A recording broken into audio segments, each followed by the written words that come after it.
Essai, 1 million, 2 millions, 3 millions. De toute façon, on peut toujours entendre ça. Vous savez, quand je suis descendu aujourd'hui, cela fait 54 ans que je n'ai pas emprunté ce qui était alors l'autoroute 6, la Cornuster Highway, pour venir à l'école à Lincoln.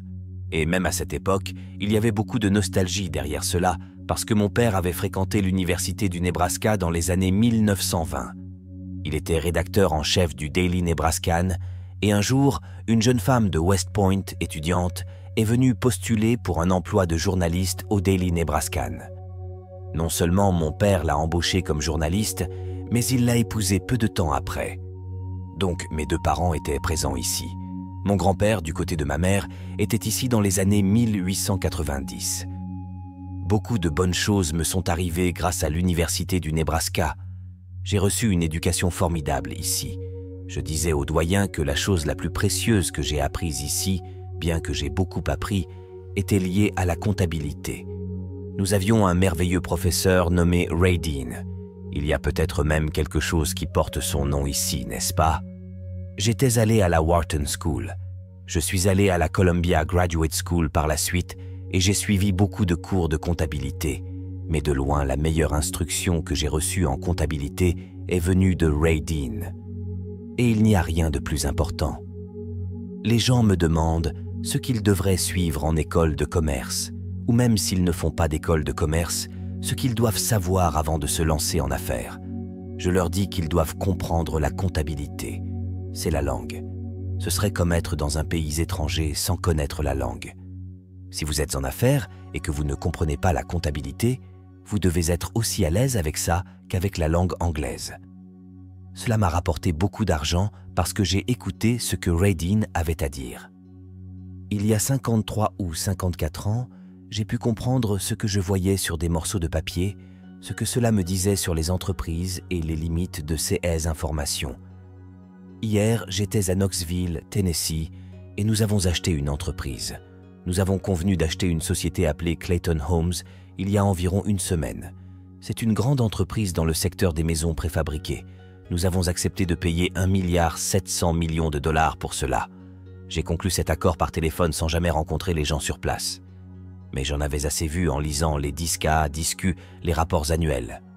En regardant les chiffres, ce qu'ils me disent en termes de type de personnes qui dirigent l'endroit, le type de décision comptable qu'ils prennent, etc., j'ai pu effectuer ces transactions d'un montant de 1,7 milliard de dollars par téléphone.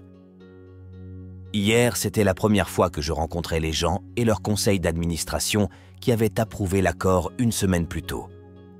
Je n'aurais pas pu faire ça si je n'avais pas passé un bon moment dans la classe de Ray Dean il y a 53 ans. Donc, si je dois vanter une chose, à part cette classe de leadership particulière, bien sûr, je vous dirais d'être à l'aise avec la comptabilité. Cela n'arrivera peut-être pas la première semaine ou le premier mois de cours, mais soyez très à l'aise avec ça. Je rencontre périodiquement des PDG qui ne comprennent vraiment pas cela. Ils essaient de bluffer pour se frayer un chemin et vous pouvez le voir sur leur visage. Ils ont presque peur quand on leur remet un bilan ou un compte de résultats. Ils ne savent vraiment pas ce que cela signifie et doivent compter sur quelqu'un d'autre. Et c'est quelque chose sur lequel il ne faut pas compter. Nous prenons nous-mêmes toutes nos décisions d'acquisition. Nous ne faisons pas appel à des consultants ou à qui que ce soit. Nous ne faisons pas appel aux banquiers d'investissement, à leur grand dégoût. Pas de frais de banque d'investissement dans l'affaire Clayton Homes. C'est ma responsabilité de diriger Berkshire, de comprendre suffisamment nos décisions d'acquisition pour les prendre sur la base des chiffres que je vois. Ce cours, cependant, concerne le leadership et j'aimerais en parler juste une minute. Puis j'aimerais vraiment parler de tout ce que vous avez en tête et nous allons recevoir des questions. Le leadership, évidemment, c'est une chose très simple dans son concept. Mon travail en tant que leader de Berkshire Hathaway est d'avoir des visions et des objectifs pour l'entreprise dans son ensemble avec un horizon à long terme, puis de faire en sorte que ces objectifs soient atteints par l'intermédiaire d'autres personnes. C'est de cela qu'il s'agit. Je ne peux pas le faire moi-même. Donc je dois savoir où je veux que nous arrivions. Je dois voir par-dessus la prochaine montagne si possible. Mais ensuite, je dois recruter beaucoup d'autres personnes pour regarder cette montagne avec moi et vraiment faire le travail. Ce sont eux qui y parviennent. Il s'agit donc de faire avancer les choses par l'intermédiaire d'autres personnes. Berkshire ressemble à de nombreuses grandes entreprises à certains égards, mais elle est en réalité très différente à bien des égards. Nous avons plus de 150 000 personnes qui travaillent désormais pour Berkshire Hathaway dans des dizaines d'entreprises à travers ce pays, principalement et même un peu à l'étranger. Nous avons exactement 15,8 personnes au siège et Debray est venu avec moi aujourd'hui, donc nous n'en avons que 13,8 aujourd'hui.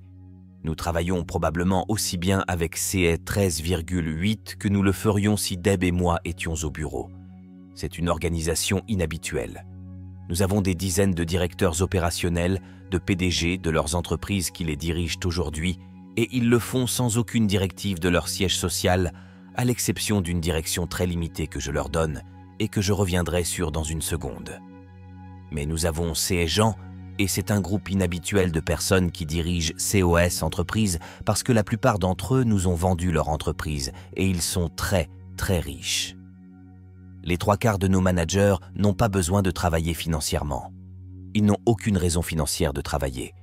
Probablement les 3/4 d'entre eux valent au moins 50 millions de dollars et nous en avons qui valent des milliards.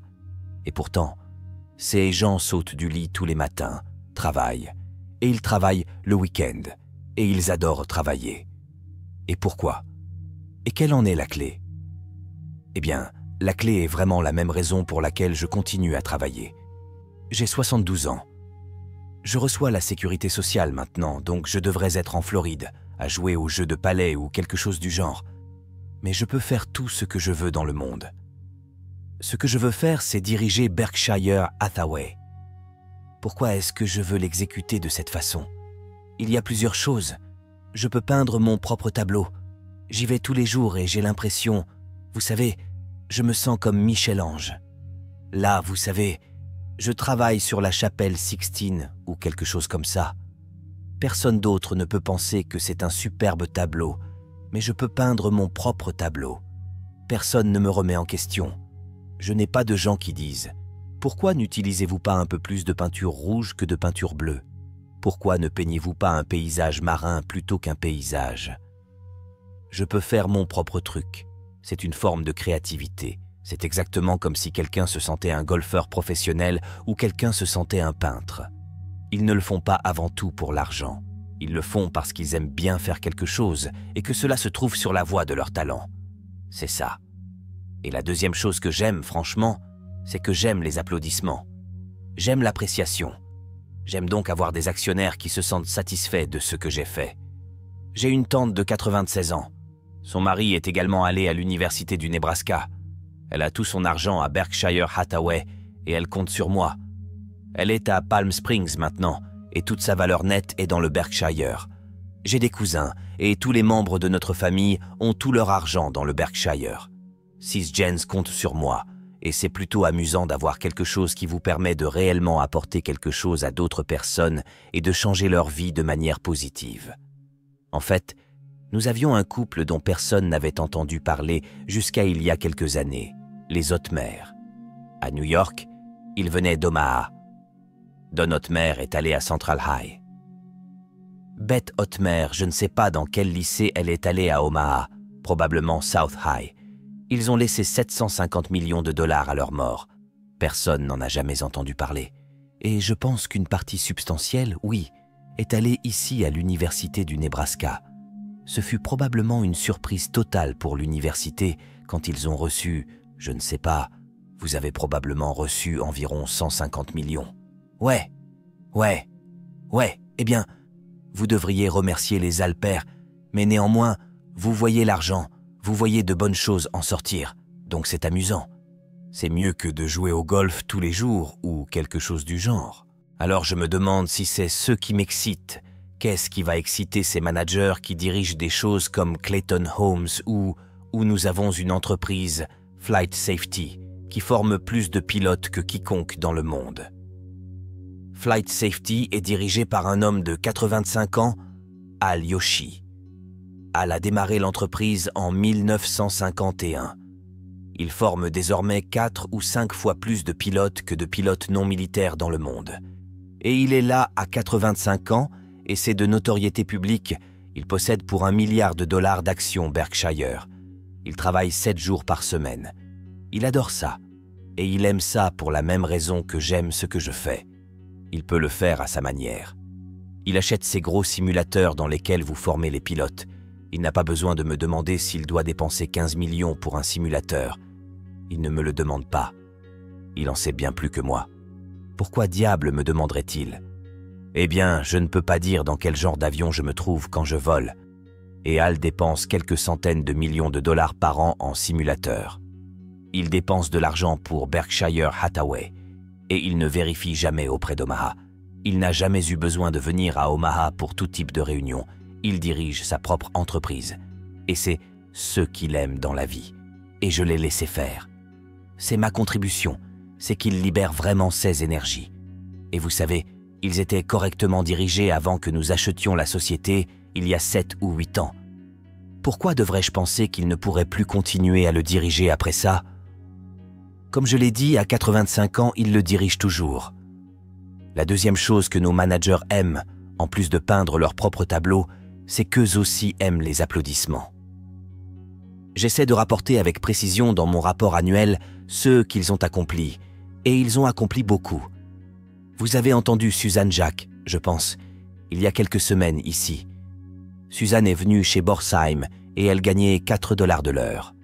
Et à l'âge de 40 ans, elle est devenue PDG du 2e plus grand magasin de bijoux indépendant aux États-Unis à partir de $4 de l'heure. Mais c'est le talent, vous savez, et Suzanne en sait plus.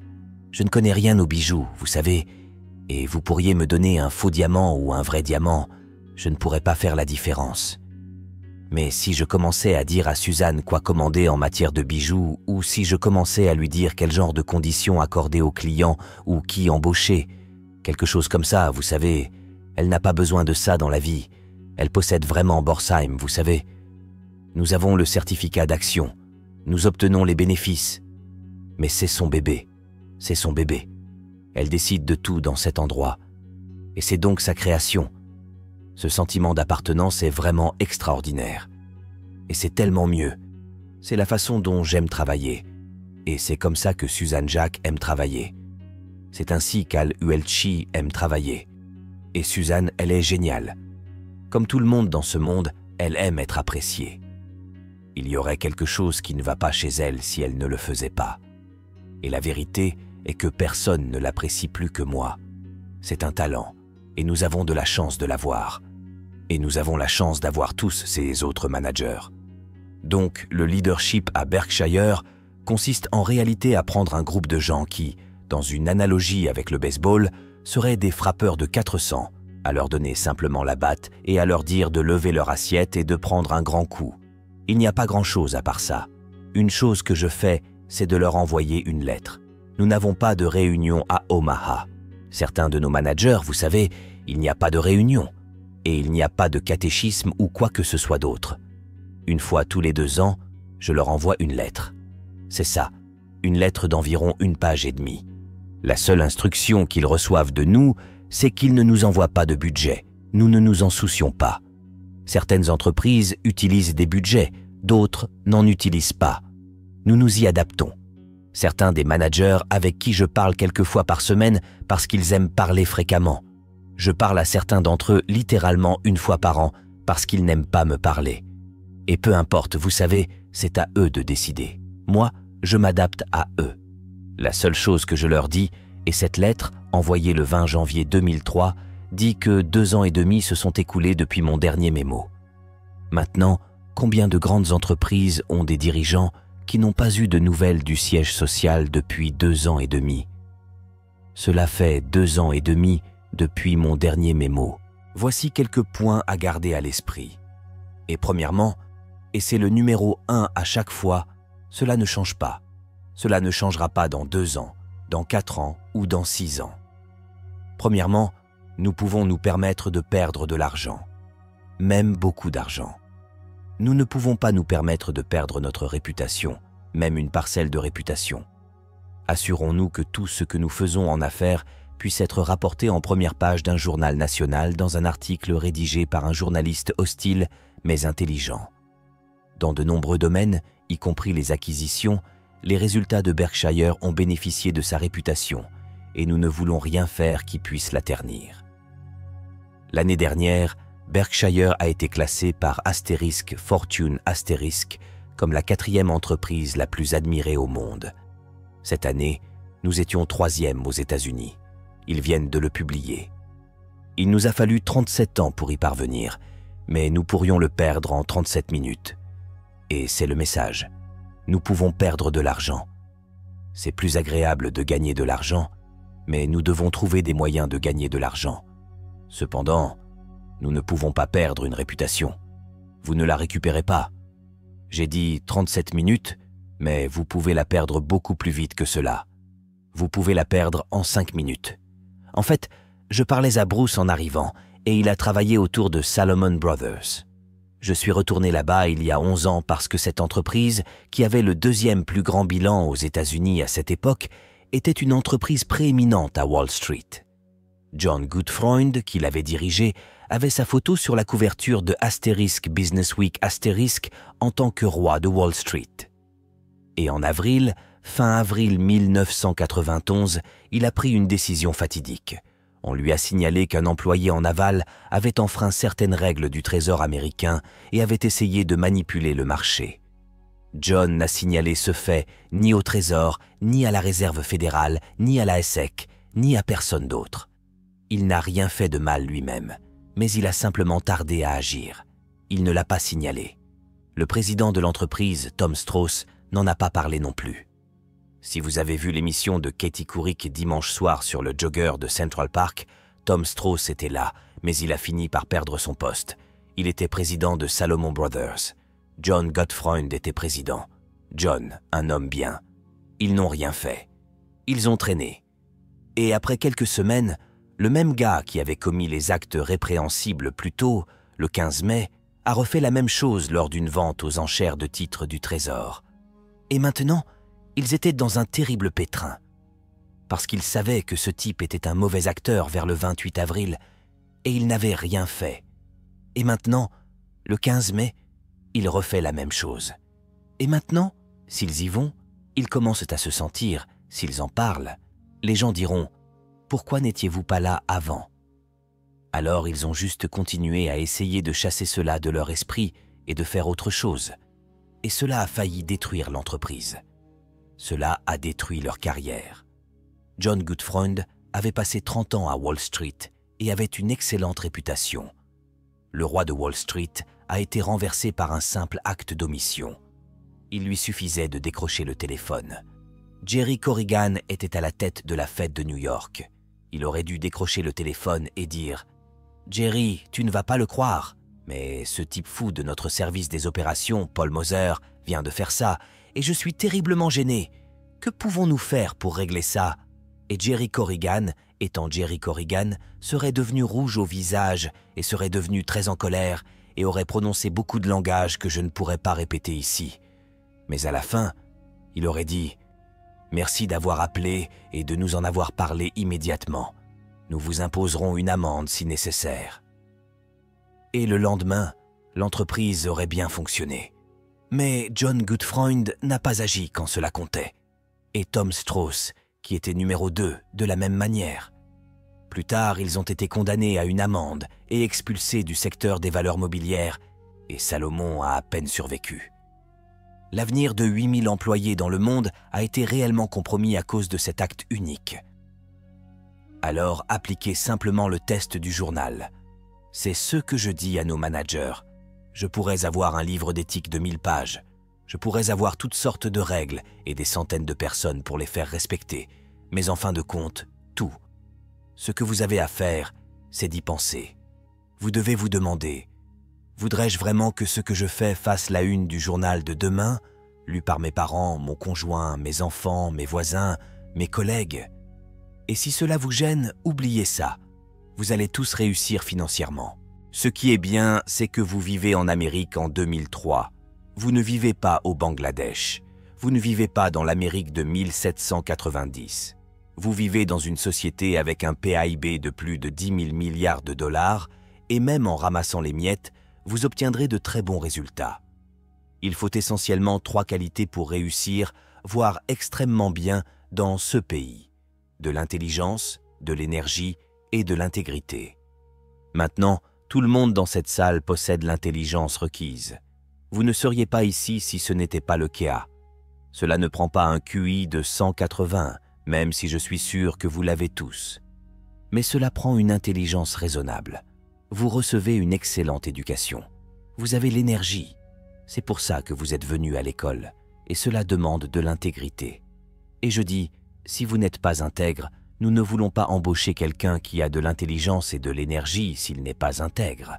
Nous préférons embaucher quelqu'un de moins intelligent et de paresseux, mais intègre, parce qu'ils ne réussiront probablement jamais à tricher pendant qu'ils font quelque chose. La dernière chose au monde que je veux, c'est quelqu'un qui manque d'intégrité. Paul Moser, chez Salomon, avait de l'intelligence et de l'énergie. Il était à la tête du commerce des obligations d'État, et il avait beaucoup d'intelligence et beaucoup d'énergie, et il est allé en prison. Il a failli faire tomber l'entreprise. Vous voyez, l'intégrité est absolument un choix, vous savez. Vous ne pourrez peut-être pas lancer un ballon de football à 60 mètres. Et vous ne pourrez peut-être pas courir le 100 mètres en 9,8 secondes. Vous ne pourrez peut-être pas résoudre des équations complexes, mais vous pouvez choisir où vous vous situez sur l'échelle d'intégrité. Vous n'êtes pas né prédéterminé dans un sens ou dans l'autre. C'est un choix absolu que vous faites. Les héros que j'ai eus dans ma vie sont ceux qui, selon moi, se démarquaient à cet égard. Mon héros numéro 1 était mon père, mais j'ai eu d'autres héros, comme Tom Murphy, Ben Graham, des gens comme ça. Et la raison pour laquelle je les admirais n'était pas parce qu'ils étaient les personnes les plus intelligentes du monde, même s'ils étaient très intelligents. Ce n'était pas non plus parce qu'ils gagnaient le plus d'argent. Cela ne voulait rien dire. C'est vraiment parce que je sentais qu'ils étaient les personnes les plus intègres que j'ai jamais rencontrées dans ma vie. Je les ai vus se comporter année après année d'une manière telle que je pourrais écrire leur histoire en première page de n'importe quel journal, même sur un ton hostile, sans rien qui puisse les embarrasser le moins du monde. Ils se sont extraordinairement bien comportés. Avoir les bons héros est extrêmement important. Dites-moi qui sont les héros d'un enfant de 10 ans, et je peux vous donner une assez bonne prédiction sur ce qu'il va devenir. Vous voulez choisir vos héros avec beaucoup de soin parce que vous allez leur ressembler à un moment donné. Et vous avez de la chance si vous avez les bons. Je vais faire un aparté, puis nous passerons à vos questions. Vous n'êtes pas encore parents, pour la plupart d'entre vous. Mais lorsque vous serez parents, vous serez le héros naturel de votre enfant. Vous êtes une figure très importante, et il y a un tout petit enfant qui dépend de vous. Vous êtes le héros naturel. Tout ce qu'ils apprendront à l'école ou ailleurs sera davantage façonné par ceux qu'ils verront dans votre comportement envers eux que par tout ce qui les affectera plus tard dans leur vie. Si vous êtes leur héros, vous pouvez les inspirer, mais vous pouvez aussi les détruire, bien sûr. Vous l'avez vu arriver de très nombreuses fois. Mais si les parents sont de véritables héros, l'enfant est à environ 90% sur la bonne voie. Vous avez de la chance si vous avez eu des parents comme ça. Et vous pouvez être cela pour vos enfants, ou vous pouvez être autre chose. Vous façonnez cette personne. C'est bien d'apprendre la comptabilité une fois arrivé au Nebraska, mais le modèle de comportement que vous adoptez est extrêmement important. Parlons de ce que vous pensez maintenant. Vous pouvez poser des questions difficiles. C'est plus amusant pour moi. Elles peuvent concerner les affaires, elles peuvent être personnelles, elles peuvent être politiques, vous choisissez. Vous avez été rejeté de la Harvard Business School. C'est évidemment un échec dans votre esprit. Comment avez-vous adapté vos échecs dans la vie pour avoir plus de succès? C'est une très bonne question. Comment transformer l'échec en un avantage? Quand j'étais à l'université du Nebraska, un jour, je lisais le Daily Nebraskan et il disait que dans la salle 300 ou quelque chose comme ça, à 15 heures, il y aurait un panel de 3 professeurs de l'université et ils allaient décerner la bourse Nathan Gold. Je ne sais pas si elle existe toujours. À l'époque, elle offrait 500 $ pour aller dans l'école supérieure de votre choix. Je ne sais pas si le montant a changé, mais c'était tout. Alors j'ai lu ça, et je suis allé dans cette salle à 15 heures ce jour-là. Je suis entré, Et il y avait les professeurs, et j'étais le seul étudiant qui s'est présenté. Ça les a vraiment touchés. Ils ont continué à attendre, en espérant que d'autres candidats arrivent, mais personne n'est venu. Alors, j'ai gagné les $500 par défaut. Ce sont généralement mes plus grands triomphes quand personne d'autre ne se présente. J'avais donc $500 à consacrer à n'importe quelle école supérieure pour obtenir une maîtrise. J'ai postulé à Harvard. Mon père le voulait. J'ai eu des nouvelles de Harvard peu de temps après. Ils m'ont dit d'aller à Chicago pour rencontrer un intervieweur qui évaluait les candidats du Midwest. Alors je suis monté dans le train. C'est ce qu'on faisait à l'époque. J'ai passé environ 10 heures sur le Burlington pour aller à Chicago. Ensuite, j'ai pris un autre petit train interurbain pour me rendre dans cette école de campagne où ce type était le directeur et le grand intervieweur de Harvard. Je suis arrivé et après environ 10 minutes, il m'a dit que je ferais mieux de penser à autre chose. J'avais 19 ans à l'époque, mais j'avais l'air d'en avoir 12 et je me comportais comme un enfant de 8 ans. Ce n'était pas une bonne combinaison. Il m'a dit d'oublier Harvard. Alors j'ai pris le petit train interurbain pour rentrer à Chicago, puis le train de 10 heures pour rentrer à Omaha. Et tout le temps, je me demandais « Qu'est-ce que je vais dire à mes parents ?» Vous savez, c'était plutôt embarrassant à l'époque, mais c'est la chose la plus chanceuse qui me soit jamais arrivée. Parce que si j'étais allé à Harvard, j'aurais fait une école de 2 ans. Au lieu de cela, j'ai postulé à Columbia, où j'ai pu obtenir mon diplôme en 1 an et obtenir une maîtrise. Heureusement, par hasard, et parce que je faisais partie de la garde nationale du Nebraska, qui n'a pas été appelée pour la guerre de Corée, j'ai évité de participer à la guerre de Corée. J'ai rencontré Ben Graham, ce qui m'a énormément marqué par la suite. Et j'ai probablement rencontré ma femme grâce à cela, parce qu'elle partait pour Northwestern, et j'ai pu accélérer mes études, obtenir mon diplôme en 1 an, et sinon elle aurait rencontré un autre gars. Je l'ai eu avant que la concurrence n'arrive, et ça a fonctionné à merveille. Cela n'aurait pas pu mieux se passer. Et ça a été ma vie, en gros. Vous savez, vous aurez des déceptions, mais c'est l'avenir qui compte. Ce ne serait pas amusant si je savais que chaque décision que je prendrais serait parfaite. Ce ne serait pas aussi amusant. Ce serait comme jouer au golf et savoir que vous allez réussir un trou d'un coup à chaque trou. Vous ne joueriez pas au golf si chaque fois que vous montiez sur un tee, vous faisiez simplement un swing et la balle finissait dans le trou. Ce serait amusant pendant quelques jours, mais le jeu ne serait plus amusant. Les échecs font partie de la vie, et je ne les considérerais même pas comme des échecs, mais comme des erreurs, ou peu importe comment vous voulez les appeler. Ils font partie du jeu. Au final, vous continuez. Nous avons commis beaucoup d'erreurs en affaires. Nous en ferons bien plus. Babe Ruth, pendant longtemps, a détenu le record des retraits au bâton. Il détenait également le record des circuits et était le joueur de baseball le mieux payé de son époque. Si vous faites de grands sauts, vous allez rater des fois. Mais c'est comme ça que ça marche. Le truc de Harvard, vous allez vous amuser avec ça. Ils m'ont invité à revenir au 25e anniversaire de ce cours pour leur parler. Et j'y suis retourné. C'était plutôt embarrassant parce que c'était la 25e réunion et la classe parlait des 25 prochaines années à ces anciens élèves qui étaient de retour après 25 ans. Mon travail consistait à parler des 20 prochaines années, de leur avenir financier dans les 25 prochaines années. C'était au milieu des années 70.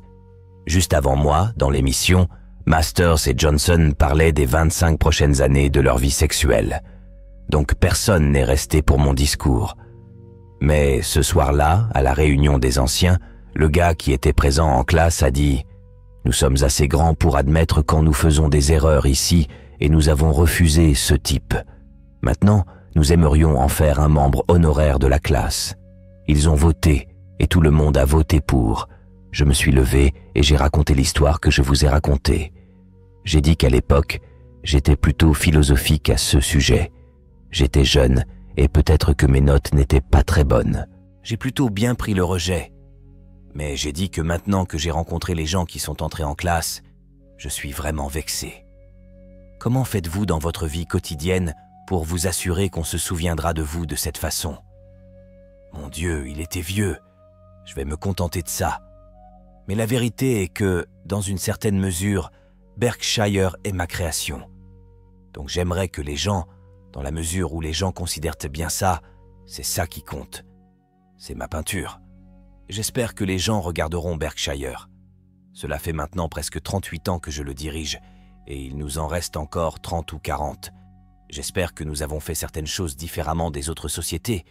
Nous avons fonctionné sur un modèle différent. Et j'espère 2 choses à ce sujet. J'espère, premièrement, que les gens réalisent que ce modèle fonctionne, et pourquoi il fonctionne. Parce que c'est le cas, cela entre en conflit avec certaines théories de gestion au fil des ans. Et deuxièmement, l'important, c'est que ça dure bien au-delà de moi. J'étais chez Walmart il y a 6 mois, et j'ai parlé à leur groupe de direction. J'ai passé un très bon moment. Ce qui est vraiment stupéfiant, c'est que j'ai voté pour Walmart comme l'entreprise la plus admirée du pays l'année dernière. C'est là que mon vote est allé.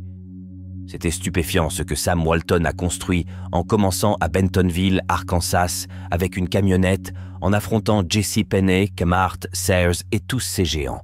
Sans argent, sans biens immobiliers, sans avantages avec les fournisseurs, sans liste de cartes de crédit, rien. Il les a simplement affrontés, et bien sûr, il les a surpassés. Mais ce qui est vraiment impressionnant à propos de Walmart, c'est que Sam est décédé il y a environ 11 ans et que son élan n'a pas été perdu. Ce qu'il a inculqué à cette entreprise, personne d'autre n'aurait pu le construire comme Sam, à part David Glass d'abord, et Lee Scott ensuite en tant que PDG. Depuis, ils ont fait tourner cette entreprise à plein régime, en maintenant sa culture particulière. Et c'est vraiment ce que j'espère pour Berkshire. J'ai essayé de réfléchir aux moyens d'y parvenir. Mais le véritable test sera si, 10 ou 20 ans après ma mort, la culture particulière qui, à mon avis, fait partie de Berkshire est non seulement aussi forte que jamais, mais encore plus forte. À Berkshire, en 38 ans, nous avons eu toutes sortes de PDG dirigeant toutes sortes d'entreprises, 3 ou 4 d'entre eux à Omaha.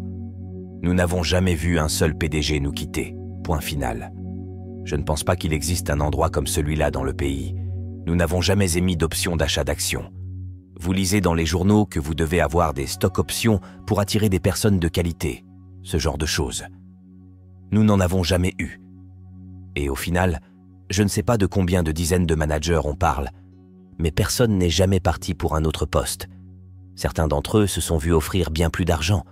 Par exemple, Ajit Jain, qui dirige notre opération de réassurance, aurait probablement pu multiplier ses revenus par 10. Décuple. Il gagne déjà plusieurs millions, mais 10 fois plus. Mais il ne veut pas partir. Et c'est la culture que j'espère que nous pourrons maintenir. C'est ce que j'aimerais vraiment être. Si j'ai fait quelque chose pour y contribuer, et que cela continue après ma mort, ce serait génial. Bien sûr, j'ai l'intention de continuer à diriger Berkshire après ma mort. Vous devez comprendre cela. J'ai donné des planches Ouija à tous les managers. Vous savez, j'ai ces pièces sombres dans lesquelles nous allons entrer, et je serai là. Miss B, du département textile, a travaillé jusqu'à 103 ans à Berkshire, et elle est en quelque sorte notre exemple. Et puis elle a arrêté de travailler et elle est décédée l'année suivante. Donc, c'est très dangereux d'arrêter aussitôt. Ouais, suis-je censé appeler ces gens? D'accord, bien. Sur les finances personnelles, comment les gérez-vous? Comment déterminez-vous où vous faites vos dons? Nous avons une fondation Buffett. Finalement, elle aura tout. Tout ce que j'ai fait retournera à la société. L'Amérique l'a fait pour moi, et c'est là que cela devrait aller. J'ai une lettre d'environ 8 pages que les administrateurs ont déjà vue. Elle explique qu'il y a très peu d'administrateurs. Je ne crois pas aux grands groupes de personnes qui prennent des décisions. Cela finit par descendre au plus petit dénominateur commun. Il n'y a donc que 5 ou 6 administrateurs. Assez intéressant, pas seulement par accident, mais j'ai choisi les personnes en qui j'ai le plus confiance, à la fois pour leur intelligence et leur intégrité, pour diriger la fondation. Une fois que je connaîtrai les personnes dont je me sens le plus sûr, une majorité significative sera des femmes. Ce sera une fondation dirigée par des femmes, et probablement la plus grande fondation au monde à l'époque, mais avec un très petit nombre d'administrateurs. Dans ma lettre, je leur ai dit que je ne vais pas leur donner d'instructions précises sur ce qu'il faut faire avec l'argent. Je leur dis que leur jugement en surface sera meilleur que mon jugement à 6 pieds sous terre. Donc, à la fin, je veux qu'ils fassent 2 ou 3 choses. Je veux qu'ils s'attaquent à de grandes causes importantes. Je ne veux pas qu'ils donnent $1 million ici, 1 million de dollars là, et ainsi de suite. Je ne veux pas faire les choses avec une pipette. Je veux qu'ils fassent de très gros changements, puis je veux qu'ils mesurent ce qu'ils font en fonction de l'importance de ce qu'ils font par rapport au groupe de financement naturel pour cela. Dans le domaine de la santé, par exemple, l'Institut national de la santé dépense des milliards et des milliards de dollars. Il y a déjà un énorme bassin de financement pour la recherche médicale. Ce serait fou, à mon avis, que la Fondation Buffett s'engage dans la recherche médicale. Ce n'est pas que les sujets ne sont pas importants, mais il existe déjà un énorme bassin de financement pour cela. Ce serait fou d'investir de l'argent dans Harvard ou quelque chose du genre. Ce n'est pas que ce n'est pas un bon établissement d'enseignement, mais il y a déjà tellement de gens qui donnent de l'argent à Harvard, avec une riche base d'anciens élèves et tout ce qui va avec. Je veux donc une combinaison d'un programme terriblement important et de l'absence d'un bassin de financement naturel. Eh bien, où trouves-tu ça? Cela se produit dans une certaine mesure avec des causes impopulaires. Rockefeller ressentait un peu la même chose. C'est intéressant. Il fut le premier grand mécène de toutes sortes d'universités noires aux États-Unis. Si vous y réfléchissez bien, les collèges noirs n'avaient aucun groupe de financement naturel. Leurs anciens élèves n'avaient pas d'argent, en gros. Si vous remontez 75 ou 100 ans en arrière, il n'y avait pas d'argent qui arrivait. Les gens ne l'ont pas fait. Ils n'ont pas bâti de grandes entreprises pour ensuite laisser des dizaines ou des centaines de millions de dollars à l'institution. Et donc Rockefeller est intervenu et a financé un groupe d'universités noires de manière très significative. J'admire énormément ce genre de décision. Sinon, rien ne se serait passé. Et c'est ce que j'espère que les administrateurs de la Fondation Buffett feront. J'étais avec Bill Gates la semaine dernière et je considère sa fondation, lui et Melinda ensemble, comme la grande fondation la plus logique au monde. Ils donnent environ 1 milliard de dollars par an. Bill et Melinda se sont demandé « Comment pouvons-nous sauver le plus de vies par dollar dépensé dans le monde ?» Et ils ont décidé que dans certains domaines médicaux majeurs, ce qui se faisait à l'étranger dans de nombreux pays était négligeable en termes de choses qui étaient facilement évitables par des vaccins ou diverses autres interventions. Ils ont décidé qu'ils pourraient sauver un grand nombre de vies pour chaque milliard de dollars dépensés, mais ils le dépenseraient dans des pays comme l'Inde et l'Afrique, où ils n'obtiendraient aucun crédit aux États-Unis. Pas de bâtiment avec leur nom, rien du tout. Mais c'était leur métrique, et c'est la seule mesure de Bill. Il ne veut pas parler de coller son nom sur quelque chose pour 50 millions. Cela ne l'intéresse pas du tout. Il est totalement rationnel, et il s'y investit. Il s'est formé sur la médecine, particulièrement en dehors des États-Unis, d'une manière que je n'ai jamais vue chez personne. Et j'ai une bonne nouvelle pour vous. Le 2 mai, sur la radio publique, il y aura une émission où Bill Gates est interviewé par Bill Moyers. Bill explique sa pensée philanthropique. J'y étais, ça a été enregistré à l'Université de Columbia, et vous pouvez même me voir dans le public, assis un peu à côté de lui. Ce sera un excellent programme. Cela a duré environ 1 heure et 20 minutes et ça va être réduit à 56 ou 58 minutes. Mais vous entendrez un argument aussi convaincant pour une philanthropie rationnelle que vous n'en entendrez jamais dans votre vie. C'est intéressant que ce programme soit né parce qu'il y a environ 2 ans, j'ai posé à Bill une question lors d'un groupe que je réunis, quelque chose qui ressemble à ce que vous lui avez demandé. Je lui ai demandé de parler de l'évolution de sa pensée philanthropique. Nous étions un groupe d'environ 60 personnes et il nous a parlé. C'était une conversation fabuleuse. Je lui ai dit « Vous devez rendre cela public d'une manière ou d'une autre. » Donc, ce programme avec Bill Moyers est né de cette conversation. Si je meurs ce soir, toutes mes actions Berkshire, qui représentent 99% de ma valeur nette, iront à ma femme. Si elle meurt avant moi, tout ira à la Fondation Buffett, qui sera alors active à très grande échelle. Ce sont les lignes directrices. Qui sait quels seront ses problèmes à l'avenir? Cela aurait pu être les droits civiques au début des années 60. Les organisations de défense des droits civiques n'étaient financées par personne. L'argent n'était pas le problème principal, mais c'était un problème dans le domaine des droits civiques. Il n'y avait pas de groupe de financement naturel pour cela. C'était une question importante, très importante, mais impopulaire à bien des égards. Il me semble que c'est là que l'argent devrait aller, surtout si vous en avez à grande échelle et que vous pouvez vraiment faire quelque chose. Cela dépend de quand je mourrai, mais dans 10 ou 15 ans, la fondation pourrait vraiment avoir beaucoup d'argent et elle pourrait faire des choses que personne d'autre ne pourrait tenter. Et ce ne sera pas ce que les gens veulent qu'ils fassent. Si c'était ce que les gens voulaient qu'ils fassent, cela serait déjà fait. Le contraste entre les affaires et la philanthropie est intéressant. En affaires, je swing sur des terrains faciles. Je me tiens là devant le marbre, et si j'aime les lancer à 1 pouce au-dessus de mon nombril, en plein centre du marbre, je peux attendre et attendre, car il n'y a pas de frappe annoncée. Tant que cette batte est sur mon épaule, personne ne crie à la grève. Si le lanceur me lance General Motors à 82 ou Microsoft à 25 et que je ne swing pas, ce n'est pas un strike. Ce n'est pas non plus un coup sûr, mais ce n'est pas une grève. Ce n'est que lorsque je me balance que c'est une grève. J'attends donc des pitchs faciles. J'attends des choses que je comprends, qui sont exactement dans mon sweet spot. La philanthropie, c'est tout le contraire. Vous examinez les problèmes les plus difficiles auxquels le monde est confronté, et ils sont intraitables, dans une certaine mesure. Ce sont des problèmes très difficiles.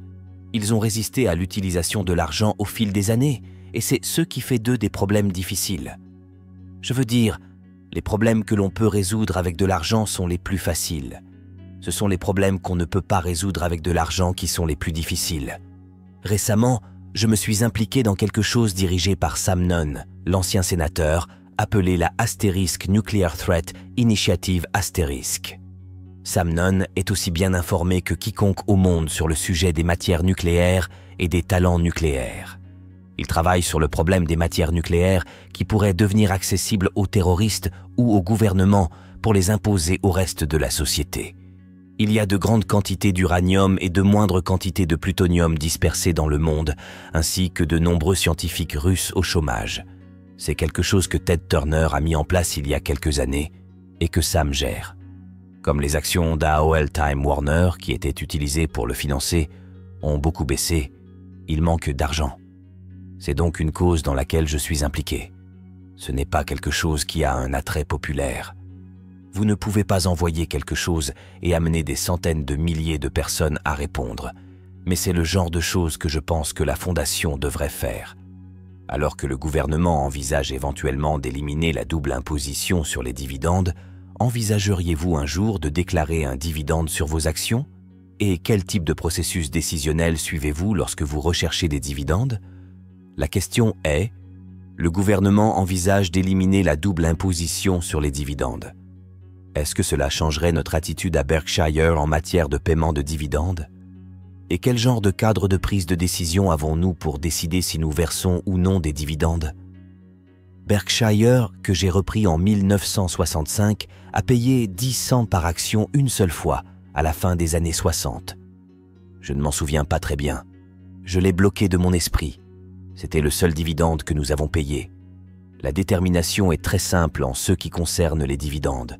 Pouvons-nous conserver $1 ou $1 milliard, ou quel que soit le montant, de bénéfices et faire en sorte que ce dollar vaille plus qu'$1 en valeur actuelle immédiate, même s'il ne sera peut-être pas utilisé avant quelques années?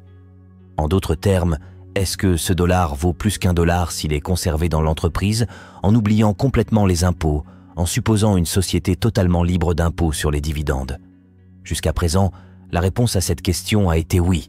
Nous avons conservé l'argent que nous avons gagné et nous avons créé plus d'$1 de valeur marchande pour chaque dollar que nous avons conservé. Tant que nous pouvons faire cela, c'est idiot de payer $1, même s'il n'est pas imposé, et de le mettre dans ma poche, où il ne vaut toujours qu'$1, si je peux créer plus d'$1 de valeur dans l'action. Nous le faisons donc depuis de nombreuses années. Cela ne veut pas dire que nous pouvons le faire éternellement, mais nous le faisons depuis de nombreuses années, et c'est le test. Vous trouverez cela expliqué au dos du rapport annuel de Berkshire Hathaway, que nous serons heureux d'envoyer à chacun d'entre vous. C'est aussi sur Internet. À la fin du rapport Berkshire, vous trouverez quelque chose qui ne figure dans aucun autre rapport à ma connaissance, les astérisques principes économiques de Berkshire Hathaway. Cela figure dans le rapport chaque année depuis au moins 20 ans, et ces principes ne changent pas. C'est pourquoi je suis prêt à les exposer. Si j'agis en contradiction avec ces principes, j'attends des propriétaires qu'ils me le fassent savoir. Je considère les investisseurs de Berkshire comme mes partenaires. Je suis l'associé directeur. Ils ne peuvent pas faire grand-chose à mon sujet, car je possède tellement d'actions. Mais ils devraient savoir quel est le jeu quand ils nous rejoignent. Cela ne veut pas dire que tout le monde veut nous rejoindre, mais ils doivent connaître les règles. Tout comme si vous et moi démarrions un partenariat et que j'allais le diriger. Vous voudriez savoir comment nous allions mener nos affaires, quelles étaient mes pensées, quel était mon horizon temporel, si nous vendrions un jour, si je ferais des distributions, etc. Si ce principe couvre le point que vous avez soulevé. Je n'oublie pas si c'est le 3e ou le 4e principe, mais c'est expliqué là. Et je veux que les gens comprennent, je veux que nos propriétaires comprennent. Quand j'écris ma lettre annuelle aux actionnaires, ce qui me prend énormément de temps, je veux dire, c'est parfois pénible, mais c'est important parce que c'est la seule fois dans l'année où je parle à mes partenaires. Et quand j'ai commencé à écrire ces lettres, j'ai pensé mentalement à chère Doris et Bertie, parce que ce sont mes sœurs et elles ont tout leur argent dans Berkshire. Elles sont intelligentes, mais ce ne sont pas des experts en finance. Elles ne passent pas leur temps à étudier les marchés. Je veux leur parler comme à des personnes brillantes qui ne connaissent pas nécessairement beaucoup de jargon financier, mais qui sont suffisamment intéressées pour lire attentivement parce qu'elles ont tout leur argent investi là-dedans.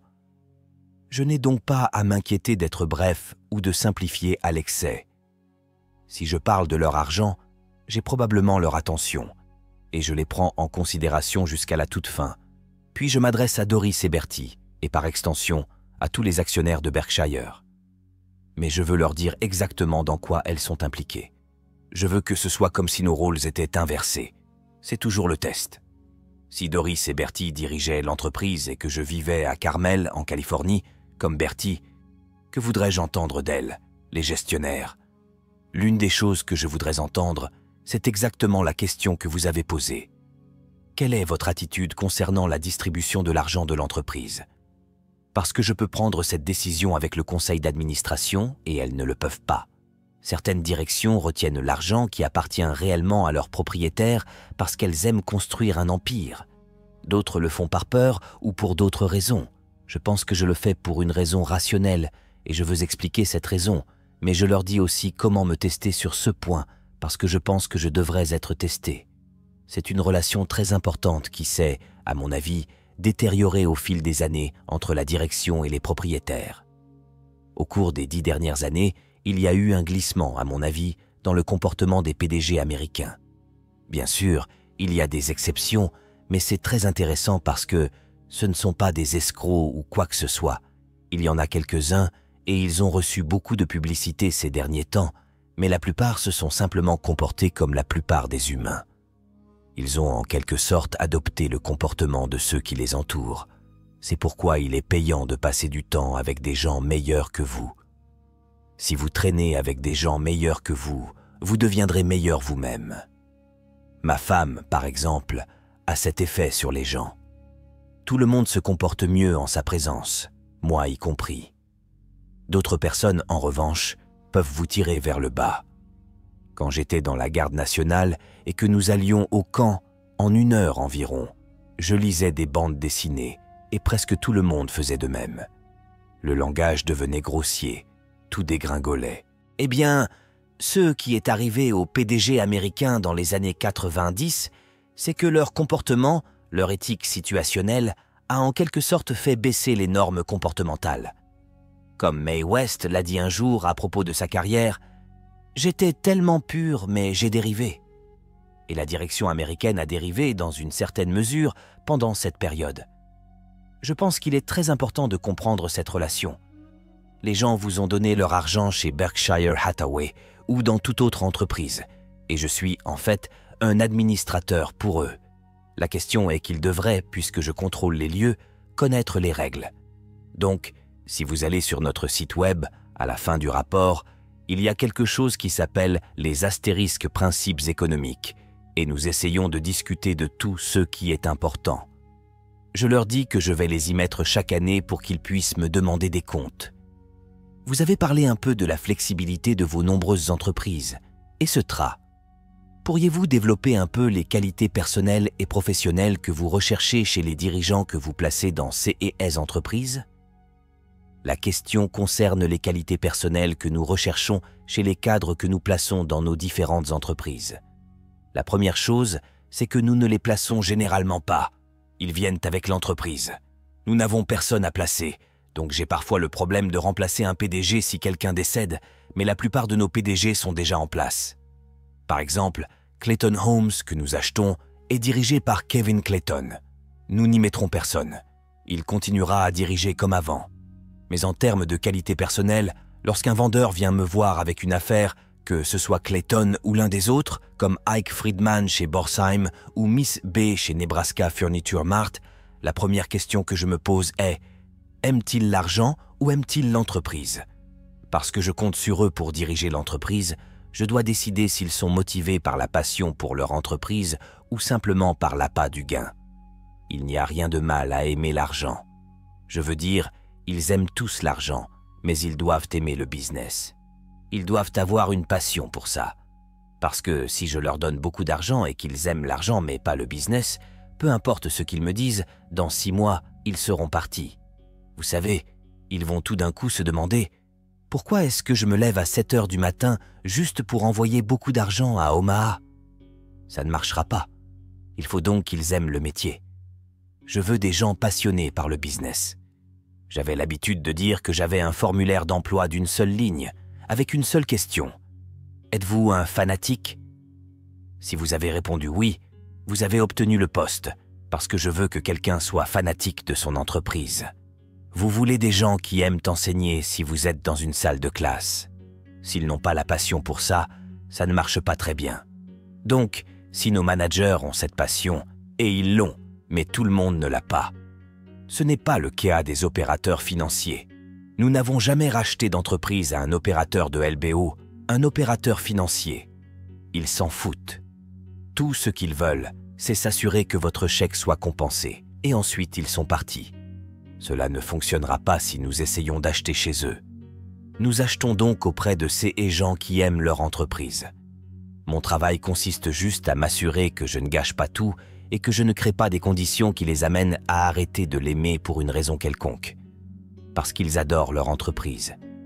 Moi seul peux tout gâcher.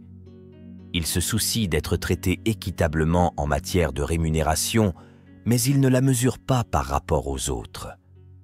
Ils n'ont pas d'avocat avec qui négocier. Je n'ai aucun accord de rémunération avec aucun de CS managers qui ne puisse être résumé en un seul paragraphe. Dans d'autres entreprises, ils font venir un avocat et il y a 80 pages de contrat et ensuite ils finissent par aller en prison. Je ne traiterai pas avec quelqu'un qui pense de cette façon. Il y a un processus d'autosélection en ce qui concerne les personnes qui viennent chez nous. Il y a ce filtre invisible qui fait que les Clayton du monde, les Al ou Elchi du monde, les Ike Friedman du monde, les Miss B du monde viennent à nous. Lorsque j'ai conclu un accord avec Miss B en 1983, elle a reçu une autre offre, un peu plus élevée. Elle a simplement dit « Je m'en fiche ». Elle ne possédait que 20% de l'entreprise. Elle avait 4 enfants, chacun possédant 20%. Elle leur a dit « Je vends à Monsieur Buffett ». Elle m'a toujours appelé Monsieur Buffett jusqu'à l'âge de 104 ans. Quand j'allais dans le magasin, elle disait « Voici mon nouveau jeune petit ami ». Ce qui n'était pas souvent le cas, je peux vous l'assurer. Mais elle a construit cette entreprise. Elle est venue ici en 1921 ou 22. Elle a atterri à Seattle avec une étiquette autour du cou. Elle ne parlait pas un mot d'anglais. L'étiquette indiquait « Fort Dodge, Iowa ». Elle ne pouvait pas communiquer. La Croix-Rouge américaine l'a emmenée à Fort Dodge et pendant 2 ans, elle n'a eu aucune place parce que personne ne parlait russe ou yiddish. Elle a donc déménagé à Omaha pour être avec d'autres juifs russes avec qui elle pourrait au moins parler. Elle a appris l'anglais lorsque sa fille aînée, Frances, allait à l'école et rentrait à la maison le soir pour lui apprendre les mots. Elle a commencé à envoyer $50 à la fois en Russie pour faire venir ses frères et sœurs. Elle avait 7 frères et sœurs, ainsi que sa mère et son père. Après 16 ans, elle a fait venir toute la famille. Elle a économisé 500 $ en 16 ans en vendant des vêtements usagés, peu importe. Et elle a lancé un projet de fabrication de meubles avec 500 $. Et c'est aujourd'hui le plus grand complexe d'ameublement au monde. Tout est venu de ces 500 $ et d'une femme très spéciale. Pouvez-vous imaginer construire quelque chose comme ça et le vendre à un opérateur financier qui va le revendre et essayer de le rendre public quelques années plus tard? Ça signifiait quelque chose pour elle. Elle voulait que ça continue comme ça à continuer. C'est le genre de personnes que nous voulons attirer. Ce n'est pas tant moi qui les sélectionne, mais eux qui choisissent Berkshire. C'est la clé. Franchement, nous sommes arrivés à une situation dans ce pays où les gens qui se soucient de leurs entreprises, des entreprises de bonne taille, n'ont pas d'autre choix que Berkshire. Nous les recevons, ils viennent vers nous. Une femme, Doris Christopher, est venue nous voir l'année dernière. Doris Christopher, en 1980. Elle avait 2 petites filles, vivait à Chicago, dans une maison probablement de 20 000 $. Elle et son mari travaillaient tous les deux. Elle cherchait quelque chose à faire pour gagner un peu d'argent supplémentaire. Elle a pensé à la restauration, mais a décidé que cela l'éloignerait trop des enfants. Elle a donc décidé que ce qu'elle savait le mieux, c'était qu'elle avait été professeure d'éducation à domicile et qu'elle savait cuisiner. Elle connaissait la cuisine et ceux qui étaient utiles aux gens. Elle a donc emprunté 3 000 $ sur sa police d'assurance vie. C'est tout ce qu'elle avait. Elle est allée au Merchandise Mart à Chicago et a demandé « Quelle est la moindre quantité de tel ou tel ustensile ?» Un fabricant en vend généralement une douzaine. Elle les a ramenés à la maison. Puis elle a eu l'idée d'organiser des fêtes chez les gens. Elle s'est arrangée avec une femme de la banlieue de Chicago pour organiser la première fête. Elle a failli renoncer. Elle a commencé à conduire là-bas en pensant que ça allait être un échec, qu'elle renverserait tout et qu'il n'achèterait rien. Elle n'était pas très sûre d'elle, mais elle y est allée. Elle a vendu, je pense, pour 175 $ de marchandises ce soir-là. Elle m'a vendu son entreprise l'année dernière et cette entreprise a gagné 140 millions avant impôt sur cet investissement de 3 000 $. Cette femme était passionnée par son entreprise et comprenait ses clients. Elle aimait ses clients. Elle aimait les gens qui travaillaient avec elle. Elle a 67 000 associés. C'est ce qu'on appelle de Pampered Chef. Certains d'entre vous ont peut-être assisté à une soirée Pampered Chef et près d'une femme sur 10 aux États-Unis nous a acheté quelque chose l'année dernière. Malheureusement, je dois reconnaître qu'elle ne comprenait probablement pas très bien la comptabilité, mais elle comprenait ses clients et elle comprenait les gens. Elle aimait les gens. Je l'ai rencontrée une fois, mais quand elle a voulu vendre son entreprise, il n'y avait personne d'autre à qui vendre, selon elle. Elle est simplement venue à Omaha. Nous avons conclu un accord en quelques minutes et nous avons conclu un accord de rémunération qui nous a pris, vous savez, 15 secondes. Elle dirige l'entreprise. Je n'y suis jamais allé. Ils sont à Chicago. J'espère qu'ils sont toujours là. Nous avons payé beaucoup d'argent pour cela. Un jour, nous achèterons une entreprise et il y aura juste un type dans un placard quelque part qui dira « Je pense qu'elle en aura plus ce mois-ci. » Mais je n'y suis jamais allé. Je l'ai rencontrée, j'ai vu les résultats de ce qu'elle a fait et elle est amoureuse de son entreprise. Comment évaluez-vous une entreprise acquise par Berkshire ? La première chose que je dois décider lorsque quelqu'un m'appelle est de déterminer si cette entreprise se trouve dans mon cercle de compétences. Je ne sais pas comment valoriser Microsoft. Je ne sais pas comment valoriser Oracle. Si Larry Ellison ou Bill Gates m'appellent, je ne saurais pas comment évaluer leur entreprise. Je leur souhaiterais bonne chance et leur dirais « Je pense que ça vaut 2 fois plus que ce que vous pensez, mais je ne suis pas d'humeur à l'acheter aujourd'hui. » Je ne sais pas comment évaluer la biotechnologie ou d'autres secteurs complexes. Donc, ça doit être dans mon cercle de compétences. Mon cercle de compétences, ce sont les entreprises que je peux comprendre. Et quand je dis comprendre, je ne veux pas dire comprendre comment utiliser un ordinateur ou ne pas utiliser un ordinateur dans le sens d'une entreprise informatique. Je veux dire comprendre quelles sont les caractéristiques économiques de l'entreprise et à quoi ressemblera réellement l'entreprise dans 5, 10 ou 20 ans. Bill Gates vous dira que s'il investissait, il achèterait Merck plutôt que Microsoft parce que c'est tellement plus facile de comprendre à quoi vont ressembler nos entreprises, alors qu'il est dans une entreprise où vous allez vraiment devoir faire les choses différemment au fil du temps. Je sais donc que Wrigley's va rester le chewing-gum numéro 1 du pays. Je sais que Snickers sera la barre chocolatée numéro 1 du pays dans 10 ans. C'est la barre chocolatée numéro 1 depuis 40 ans. Il n'est pas nécessaire d'être très intelligent pour comprendre que lorsque les gens dépensent 50 cents pour quelque chose qu'ils se mettent dans la bouche, ils ne sont pas prêts à expérimenter. Nous essayons donc de regarder les entreprises que nous pouvons comprendre. Il y a 1 an et demi, j'ai reçu un appel d'un type dont je n'avais jamais entendu parler à Denver. Il s'appelle Craig Ponzio. Craig m'a appelé et je n'avais jamais entendu parler de lui. Il m'a dit « J'ai une entreprise cette année, ce genre d'entreprise, et je veux la vendre. Voici les raisons, c'est lié à la santé. » Même si je n'ai pas prêté beaucoup d'attention aux raisons, il a dit « C'est de loin la société leader dans le secteur des cadres photos personnalisés. » Et il a dit « Laissez-moi vous expliquer pourquoi elle possède ce que j'appelle un avantage concurrentiel durable. » Il a expliqué qu'il y avait 18 000 personnes qui encadrent des images aux États-Unis. Ce sont de petites opérations familiales. Chaque ville en a quelques-unes. Lincoln en aura une demi-douzaine, Alma en aura une douzaine, et ainsi de suite. Ils encadrent des photos. Si je veux faire encadrer une photo, je la confie à quelqu'un et je fais confiance à son jugement. La chose la plus importante pour moi, c'est d'avoir un beau cadre, et je veux qu'il soit prêt rapidement. Avec 18 000 personnes dans ce secteur et des millions de types de cadres photos, personne ne peut avoir un gros stock, car ils ne font pas beaucoup d'affaires. Ce n'est pas Walmart. Craig Ponzio est diplômé d'une petite école dans le Wisconsin. Il a travaillé dans une petite entreprise qui fabriquait des cadres et 5 ou 6 ans plus tard, il a acheté l'entreprise alors qu'elle générait 3 millions de dollars par an. Aujourd'hui, elle génère 300 millions de dollars par an et il domine totalement le secteur des cadres photos personnalisés. Pourquoi ?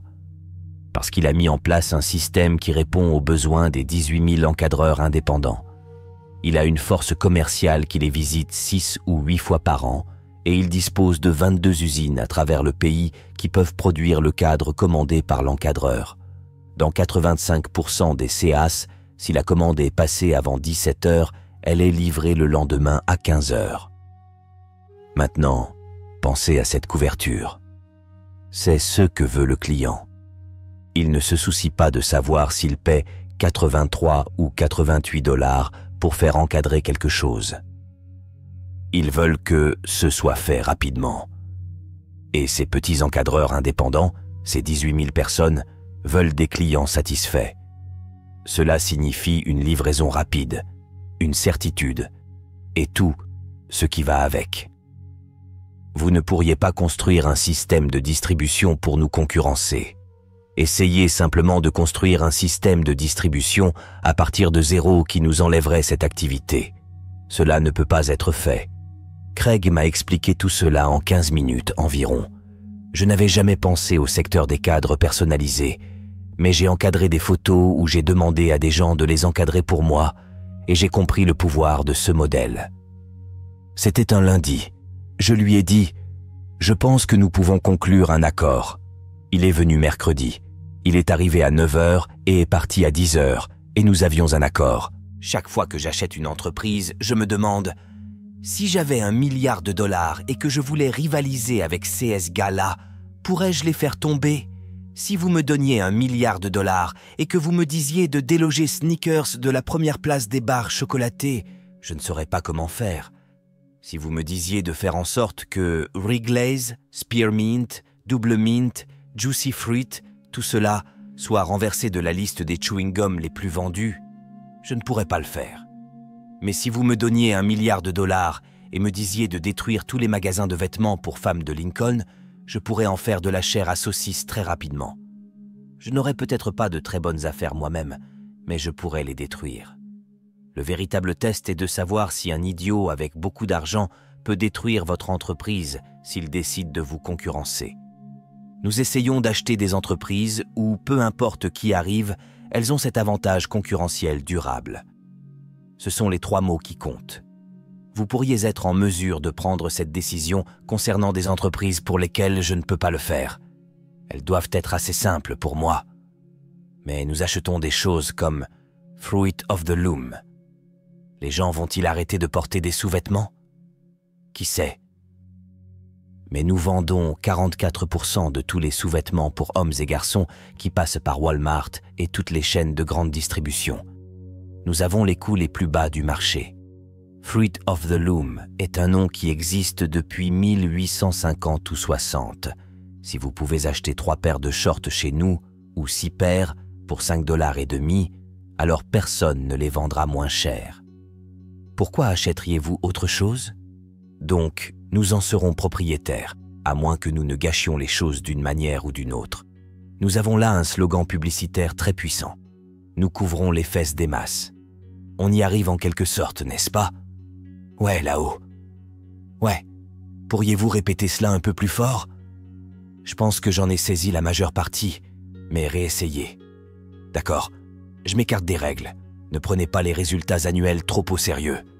Concentrez-vous plutôt sur des moyennes sur 4 ou 5 ans. D'accord, oui, la question est que puisque je ne le fais pas, puisque je dis qu'1 ou 2 ans ne font pas beaucoup de différence en affaires, mais à plus long terme, oui, comment puis-je appliquer cela dans ma vie? Eh bien, je pourrais probablement vous donner une réponse terriblement philosophique à ce sujet, mais la vérité est que je me lève tous les jours et je fais simplement ce que j'aime faire. Et, vous savez, je veux que les gens autour de moi vivent de bonnes expériences. Mais la vérité, c'est que je ne passe pas la plupart de mon temps à penser à ça. Je veux dire, je passe vraiment la plupart de mon temps à réfléchir à ce que je peux faire pour que Berkshire continue comme il l'a fait. Mais je vais vous expliquer comment appliquer cela. Et cela fonctionne raisonnablement bien, je pense, à Berkshire, parce que nous avons cette auto-sélection de personnes qui y rejoignent. Je veux dire, nous avons créé un environnement de travail où, en 38 ans, il ne reste plus personne pour le diriger. Donc, vous savez, je me sens bien à ce sujet, évidemment. Je suis satisfait des résultats des investisseurs. Vous savez, les délinquants et ces gens, en fait, je pense qu'un type pourrait écrire un livre sur ce qui s'est passé avec tout l'argent que toutes ces différentes personnes ont gagné dans le Berkshire. Mais je vais vous raconter le test à ce sujet, et c'est une question formidable, car lorsque vous aurez mon âge, vous ne mesurerez pas vos résultats par l'argent dont vous disposez. Je peux vous le garantir. De toute façon, vous vous en sortirez tous bien avec l'argent, je veux dire, pensez-y, 7 heures par jour, vous savez. Vous êtes dans un lit. Vous avez exactement le même matelas que moi. Si tu ne te le siffles pas au marché du meuble, alors on est sur une parodie. Je ne peux pas te surpasser en termes de plaisir de dormir. Vous pouvez l'égaler en achetant ce matelas qui nous vous donneront un prix spécial. Je vais juste mentionner mon nom. On mange aux mêmes endroits, vous savez. Nous mangeons chez Dairy Queen, surtout si vous êtes dans ma situation, car nous en sommes propriétaires, mais nous mangeons chez McDonald's et Burger King. Et quand je pars d'ici, je m'arrête dans un fast-food. Nos expériences alimentaires sont donc les mêmes. Nous voyageons de la même manière. Je veux dire, j'avais une voiture vieille de 10 ans jusqu'à il y a environ 1 an. Vous savez, et ça ne fait aucune différence pour moi. Ils fonctionnent tous. Nous vivons dans un endroit chaud en hiver et frais en été, et nous regardons le Super Bowl sur un téléviseur grand écran. Vous le faites, je le fais. Vous savez, nous nous habillons plus ou moins de la même manière. Je veux dire, je paie plus cher mes vêtements, mais ils ont l'air bon marché quand je les enfile, donc nous sommes vraiment sur une parité, ouais. Donc, l'argent ne sera pas si grave. Tout le monde dans ce pays va, vous savez, qu'avec l'intelligence de ce groupe et l'énergie dont vous disposez, vous réussirez. Alors quelle est la différence? Qu'est-ce qui compte vraiment? Eh bien, je dirais que vous mesurerez, la santé est extrêmement importante, et c'est une question de chance. Je veux dire, vous savez, nous donc je ne le ferai pas, je ne veux pas, je ne lésine pas, je dis juste que vous ne pouvez pas faire grand-chose à ce sujet. Mais vous mesurerez votre réussite dans la vie par le nombre et l'étendue des personnes que vous désirez à 70 ans, ou quel que soit leur âge. Vous la mesurerez par le nombre d'entre elles qui vous aiment vraiment, vous savez. À la fin, je veux dire, vous ne pouvez pas acheter l'amour. Je veux dire, ça ne marche pas. Vous pouvez acheter du sexe, vous pouvez acheter un dîner de témoignage, vous pouvez acheter votre nom sur des bâtiments, vous pouvez faire toutes sortes de choses. Mais vous savez, la seule façon d'obtenir l'amour, c'est d'être aimable. C'est plutôt irritant en fait. Vous avez beaucoup d'argent. Ce serait plus amusant de simplement faire un chèque d'1 million de dollars. Vous savez, tout le monde m'aime désormais. Mais en fait, cela ne fonctionne pas ainsi. Ouais, le seul moyen c'est d'être aimable. Et vous savez, j'ai cet ami qui est sorti d'Auschwitz. Et au moins un membre de la famille y est mort. Et qu'est-ce qu'il y a maintenant? C'est 60 ans plus tard. Vous savez, elle toujours, quand elle regarde les gens, elle est juive polonaise. Quand elle regarde les gens, la question qu'elle se pose pour déterminer à qui elle a vraiment confiance en tant qu'amie, la seule question dans son esprit est « Est-ce qu'il me cacherait ?» Maintenant, quand vous atteignez 70 ans, si beaucoup de gens veulent vous cacher, vous avez eu une vie réussie. Je connais des gens qui ont énormément d'argent. Personne ne se cacherait. Leurs propres enfants ne les cacheraient pas. Je veux dire, ils ne le feraient vraiment pas. Je veux dire, leurs associés ne le feraient pas, ni n'importe qui d'autre. En fin de compte, vous savez, eux, ils n'ont le respect de personne. Ils ont peut-être retenu leur attention grâce à l'argent ou quelque chose du genre. Mais eux, personne ne les aime. Et mon ami Tom Murphy à Camp City Stevie, je veux dire, des dizaines de personnes cacheraient Murph, vous savez. Toutes sortes de gens cacheraient ma femme, vous savez. Ben Graham, beaucoup de gens le cacheraient. Mon père, il aurait eu un numéro. Et puis, comme je l'ai dit, je peux vous dire que, vous savez, tout le monde peut lui rendre hommage, et les enfants peuvent le supporter et espérer qu'ils ne changeront pas leur testament ou quelque chose comme ça, mais la vérité est que personne ne le cacherait. Et si beaucoup de gens veulent vous cacher, quand vous aurez 70 ans, vous aurez une vie très réussie. D'accord, juste devant. Quels sont les objectifs personnels et professionnels que vous vous êtes fixés et lesquels avez-vous atteints et lesquels poursuivez-vous encore? Juste en termes d'objectifs personnels ou simplement d'objectifs que vous vous êtes fixés pour votre vie et que vous avez accomplis? Ouais, eh bien, je le ferai. Vous savez, la vérité est que mon objectif principal était à Berkshire. Je veux dire, il serait peut-être plus admirable de dire que je nourrissais les pauvres ou quelque part en Inde, mais ce n'est pas vrai. Je veux dire, ça a été le centre de ma vie la plupart du temps. Je pense que cet argent sera utilisé plus tard à de très bonnes fins. Je n'en utilise pas vraiment moi-même, mais en fait, quelqu'un d'autre allait s'en charger en grande partie et j'ai choisi de bonnes personnes pour le faire. Mais, vous savez, j'ai 3 enfants dont je suis extrêmement fier. Et eux, ils s'apprécient. Ils comprennent, vous savez, ils font des choses ensemble. Ils fonctionnent, vous savez. La cellule familiale fonctionne extrêmement bien, mais ma femme en a 99,9% du crédit pour cela. Je veux dire, si tu n'as pas bien réussi sous ces ordres, il y a vraiment quelque chose qui ne va pas chez toi. Et c'est une vie très amusante, mais ça l'est. Je fais ce que j'aime faire. Je joue beaucoup au bridge sur Internet parce que j'aime faire ça. Plus que toute autre chose, je lisais beaucoup plus. Je lis beaucoup, mais avant, je lisais tout le temps. Maintenant, je passe 12 heures par semaine sur Internet à jouer au bridge. Et vous savez, c'est génial. Je parlerai au Microsoft Summit ici dans environ 1 mois. Et je le dis à ce groupe. Et il y a tous ces types d'Internet très puissants. Et je leur dis, regardez, vous savez, vous êtes tous des échecs. Parce que me voilà. J'ai toutes sortes d'argent. Vous savez, je m'amuse avec Internet depuis 10 ou 12 ans. J'y consacre 12 ou 14 heures par semaine. Surtout du bridge, mais je fais, vous savez, des recherches sur Google et j'écris un discours. Je recherche toutes sortes d'informations à ce sujet. Vous savez, j'ai lu le New York Times, le Wall Street Journal, à 22 heures la veille, toutes ces choses. Et vous recevez exactement 120 $ par an de ma part, vous savez. Je veux dire, c'est un échec. Ils n'ont pas trouvé comment me soutirer de l'argent. Et j'ai donné cette conférence l'année dernière, et cette année, je vais y retourner et dire « Vous n'avez fait aucun progrès, vous savez. C'est 120 $ l'année dernière, c'est 120 $ cette année. Et entre les deux, j'ai eu 600 heures de plaisir et appris toutes sortes de choses. Donc, j'apprécie ça plus que quiconque. Quand j'étais jeune, je pensais avoir beaucoup d'argent. Je ne le sais pas. Une équipe sportive professionnelle et je joue au golf tout le temps. J'ai peut-être mon propre parcours de golf privé, toutes sortes de choses. Ça ne veut rien dire pour moi, vous savez. Moi, j'ai quelque chose où 365 jours par an, tout va bien. Je travaille avec des gens formidables. Il y en avait un ici aujourd'hui qui est venu avec moi et m'a fait descendre. Et je peux sélectionner les personnes avec qui je travaille.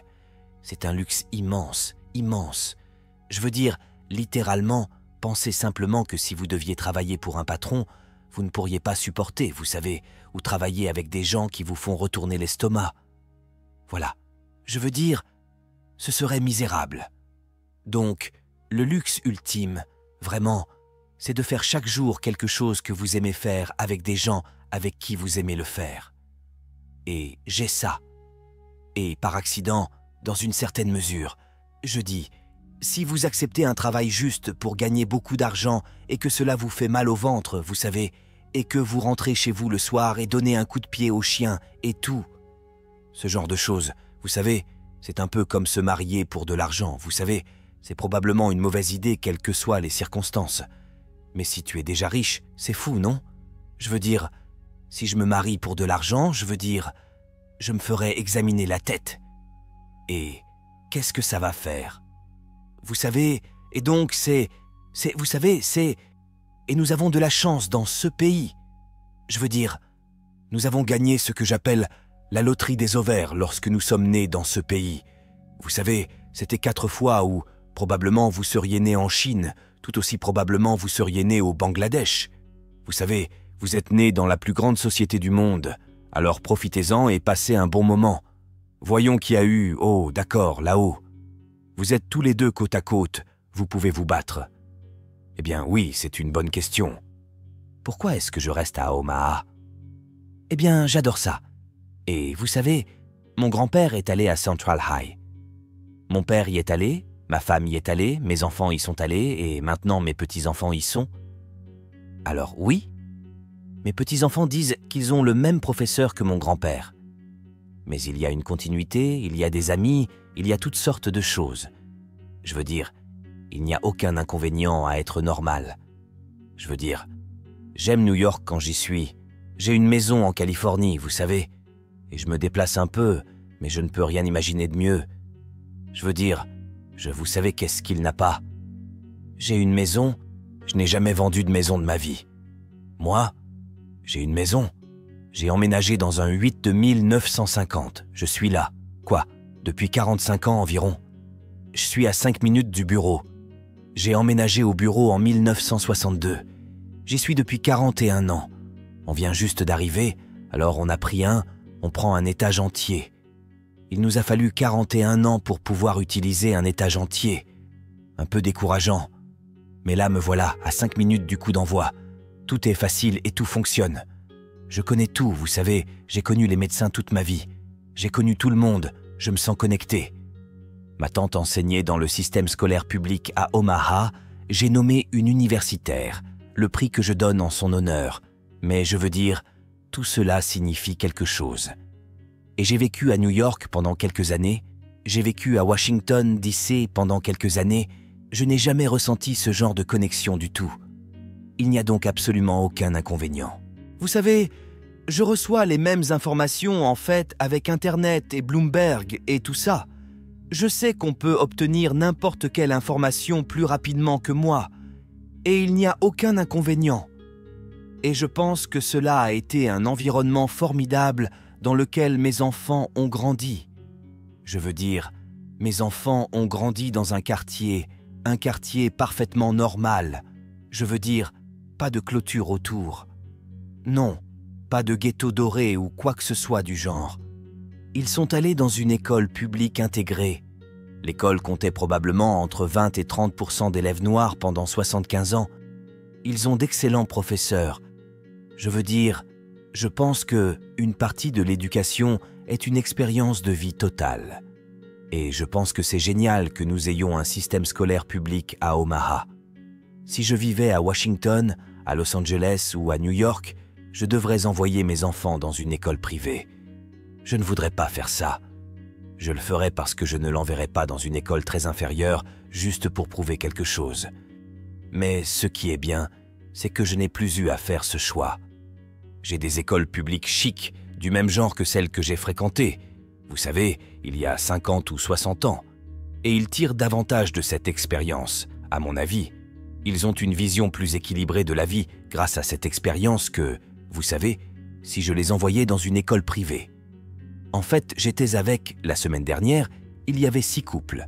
Bill et Melinda Gates ont arrangé ça et ils avaient alors le directeur d'une école privée. C'est à Seattle que la facture a été envoyée et c'est une école chic.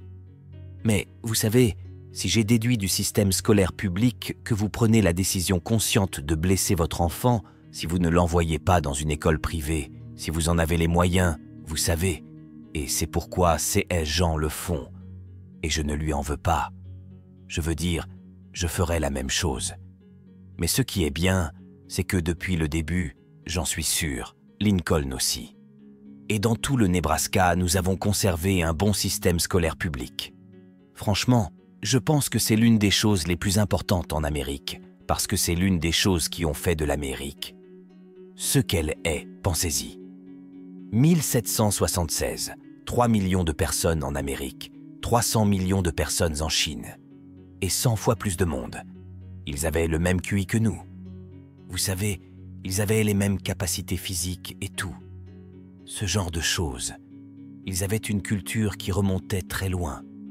Ils possédaient beaucoup de ressources naturelles dont nous ignorions l'existence à l'époque, parce que nous n'avions pas de pétrole, et eux n'en avaient pas. Mais nous avions tous les deux du pétrole à la fin. Le charbon, toutes ces choses, vous savez. Des établissements d'enseignement qui surpassaient de loin les nôtres à l'époque. Et maintenant, vous savez, 230 ans plus tard, nous nous retrouvons avec, je ne sais pas, 36 ou 37% du PIB mondial provenant de ces 3 millions de personnes. Quelque chose dans le système fonctionne vraiment. Je pense que l'une des choses qui fonctionne, c'est que nous nous rapprochons de l'égalité des chances, que n'importe quel grand pays du monde. Mais l'une des clés de l'égalité des chances réside dans un bon système scolaire public. S'il y a un système scolaire public pour les riches et un autre pour les pauvres, il n'y a pas d'égalité des chances. Et c'est donc vraiment l'une des choses les plus importantes sur ma liste. Et quand on m'a demandé ce qu'on pouvait faire avec l'argent, je pense que tout ce qui crée l'égalité des chances dès le départ, je parle de l'âge de 5 ans. Et en fait, ma fille travaille sur quelque chose qui remonte à avant ça. Mais tout ce qui crée l'égalité des chances est ce qui va maintenir, vous savez, l'Amérique. Mais le type d'Amérique que nous avons aujourd'hui est vital, et il n'y a rien de plus important que cela que d'avoir un système scolaire public de premier ordre. Et malheureusement, c'est dans cette communauté qu'ils l'ont perdu. Ne le récupérez pas. Je dis qu'un exceptionnel